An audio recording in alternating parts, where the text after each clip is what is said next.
எப்படி இருக்கீங்க?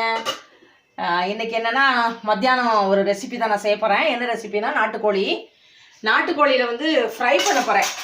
இங்கே பாருங்கள், நான் நாட்டுக்கோழி வெட்டி வச்சு நல்லா க்ளீன் பண்ணிவிட்டு வெட்டி வச்சுட்டு நல்லா கழுவிட்டு இதில் வந்து மஞ்சத்தூள், கொஞ்சம் உப்பு, கொஞ்சம் மிளகாத்தூள் போட்டு நான் வேக வச்சுருக்கேன். ஏன்னா நாட்டுக்கோழி கொஞ்சம் வேகிறதுக்கு நேரம் ஆகுன்றதுனால கொஞ்சம் டைம் வர ஆயிடுச்சு. மணி 1 மணி ஆயிடுச்சு. அதனால கொஞ்சம் நான் வேக வச்சுட்டேன். நேற்று நைட்டே வச்சுட்டேன். இது நேற்று நாங்கள் வாங்கின நாட்டுக்கோழி. நேற்று நாங்கள் குழம்பு வச்சு நேற்று வீடியோ எடுக்கலை, கொஞ்சம் வேலை இருந்ததுனால வீடியோ எடுக்கலை. ஸோ இன்றைக்கி அதை ஃப்ரை பண்ணுறதை உங்ககிட்ட காமிக்கலாம் தான். இப்போ நான் சட்டியில் வந்து எண்ணெய் ஊற்றி காய வச்சுருக்கேன்.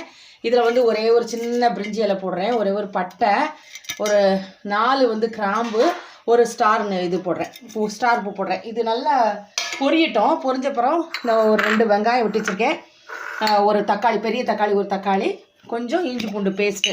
அப்புறம் நம்ம இதில் கொஞ்சம் மிளகாத்தூள் போட்டிருக்கோம்.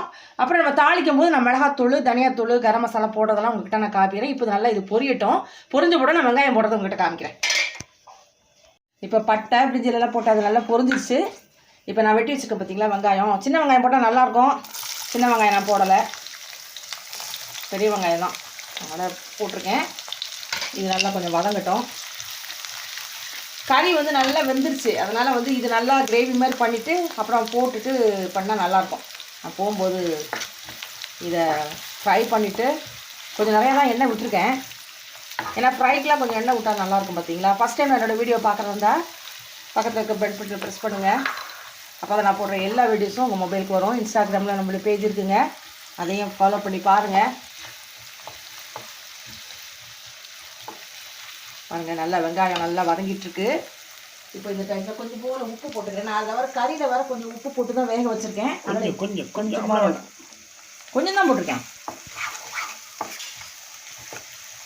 இதில் கொஞ்சம் போல் ஒரு கருவேப்பிலை போடுறேன். வெந்துக்கிட்டு இது சரி வெயிலுங்க. உங்கள் ஏரியாவெலாம் வெயிலுக்கு என்ன பண்ணுறீங்கன்னு சொல்லுங்க. சரியாக வெயில் அடிக்குது, பனியும் இருக்குது எங்கள் ஏரியாவில். கொஞ்சம் போல் கருவேப்பிலை போடுறேன். அப்புறம் இஞ்சி பூண்டு பேஸ்ட். கறியெலாம் அப்படி நம்ம க்ளீன் பண்ணி எல்லாம் ரெடியாக வச்சுட்டோன்னு வைங்களேன், அப்போ ஈஸியாக முடிஞ்சிடும், டக்குன்னு செஞ்சிடலாம். மணி பாருங்கள், இப்போ 1:10 ஆகுது. இப்போ தான் செய்கிறேன் நான்.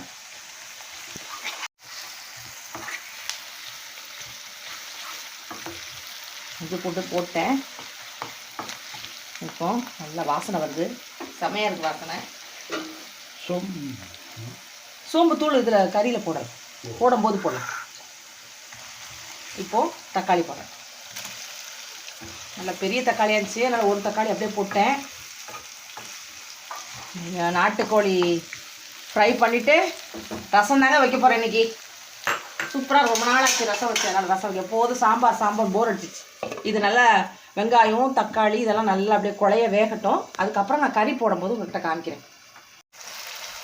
இப்போ பாருங்கள், வெங்காயமும் தக்காளியும் நல்லா குழைய வந்துடுச்சு. இப்போது இதில் கொஞ்சம் போல் மஞ்சத்தூள், நான் அதுலேயே கொஞ்சம் மஞ்சத்தூள் போட்டிருக்கேன், இருந்தாலும் கொஞ்சம் போல் போடுறேன். அப்புறம் மிளகாத்தூள் 2 ஸ்பூன் போடுறேன். அப்புறம் தனியாத்தூள், அப்புறம் சோம்பு பொடி. நல்லா அப்படி கிளறிடலாம். சிக்கன் மசாலாலாம் போடணும். இன்னும் இதை கிளறிட்டு போடலாம். சாதம் ப்ரெஷர் வச்சு போட்டுக்கலாம். இப்போ பாருங்கள், நல்லா தக்காளி போட்ட இடமே தெரியல பாருங்கள்.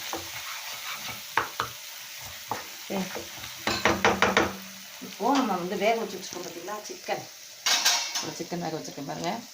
இதை இதில் போட்டு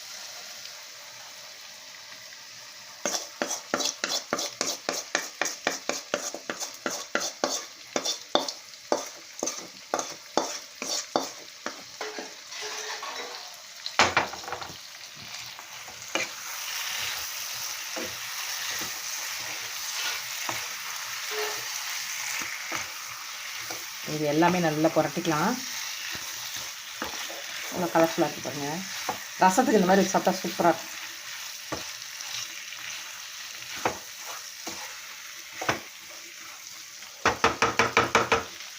இப்போ சரியாக இருக்கான்னு பார்த்துக்கிறேன். இப்போ கரெக்டாக இருக்குது. இப்போ இதில் கொஞ்சம் போல் தண்ணி ஊற்ற போகிறேன். இந்த கடாயெல்லாம் கழுவி கொஞ்சம் தண்ணி ஊற்ற போகிறேன்.